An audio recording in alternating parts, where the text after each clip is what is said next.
Wow, sangat luar biasa guys. Metode dari Taniho 100 sudah terbukti efektif ya. Sudah terbukti ampuh di sini. Padinya itu tetap berdiri tegak ya.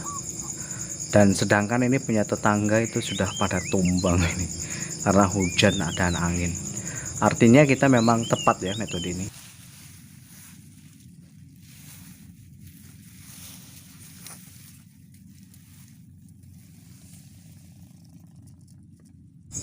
Hello guys, welcome back again to my channel Intaniho 100. Bagaimana kabarnya? Semoga teman-teman sehat semuanya guys. Saat ini kita membahas tentang 3 metode ini terbukti ampuh ya. Padi jadi tidak roboh, yang lain pada tumbang. Namun sebelum itu silahkan klik like, subscribe-nya dan share agar tidak ketinggalan video-video saya selanjutnya.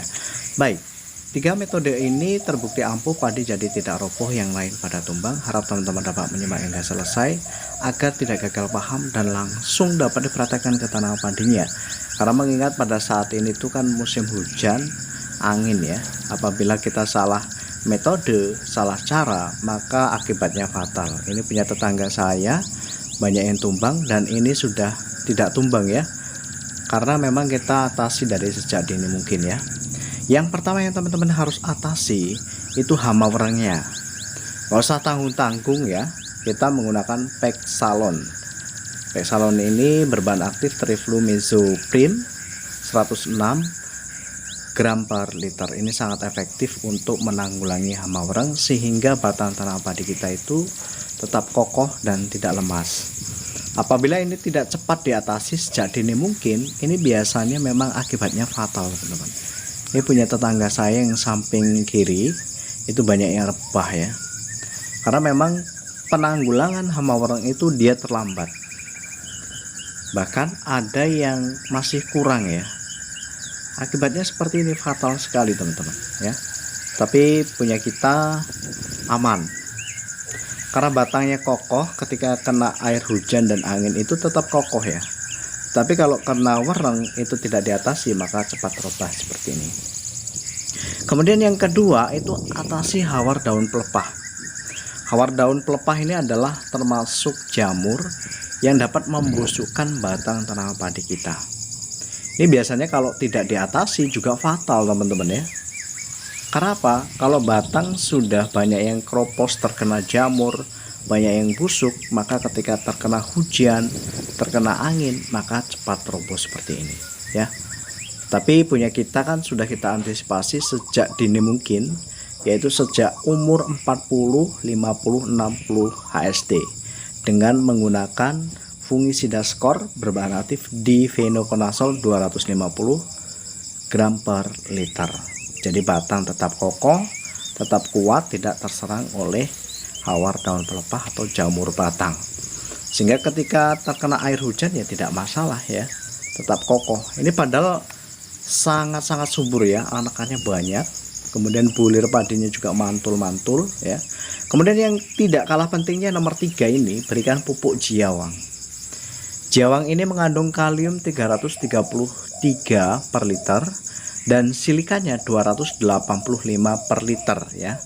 Ini adalah fungsinya untuk memperkuat batang, mencegah penyakit bles, tanaman padi tidak disukai hama, menambah bobot pada hasil panen, anakan menjadi banyak dan gemuk. Jadi fungsi utamanya di sini memang adalah untuk memperkuat batang ya. Ketika kita sudah aplikasikan pupuk jiawang ini, kemudian wereng sudah kita atasi, hawar daun pelepah sudah kita atasi, ditambah dengan amunisi ini, amunisi terakhir. Ini cukup 12 mili per 16 liter air ya. Jadi ketika padi sudah mulai bunting sebenarnya jangan banyak-banyak ya. Atau padi sudah mengeluarkan malai. Tapi kalau masih padi bunting, teman-teman boleh gunakan lebih juga tidak masalah. Karena kaliumnya ini dibutuhkan untuk memperkuat batang tanah padi kita dan mempertebal jaringan pada batang tanah padi kita dan daun tanah padi kita, sehingga tanah padi kita itu tidak disukai oleh hama. Dan ketika dinding selnya lebih tebal, maka dia akan lebih kokoh. Jadi ketika diterpa oleh air hujan, angin, dia tetap berdiri tegak seperti ini guys. Jadi metode yang saya sudah bagikan itu sudah terbukti sangat efektif teman-teman. Tuh, ini punya tetangga kita. Saya memang tidak berbagi dengan metode saya karena memang saya ingin membuat sebuah eksperimen atau perbandingan bagaimana metode saya itu akurat atau tidaknya. Seperti itu guys. Ya, harap teman-teman dapat menyimak hingga selesai ya. Kemudian teman-teman juga bisa mempraktekkan ke tanaman padinya supaya tanaman padinya itu tetap kokoh walaupun pada saat musim hujan tidak rebah seperti ini. Oke guys, semoga bermanfaat. Jangan lupa klik like, subscribe-nya dan share agar tidak ketinggalan video-video saya selanjutnya. Thank you for watching and see you next time.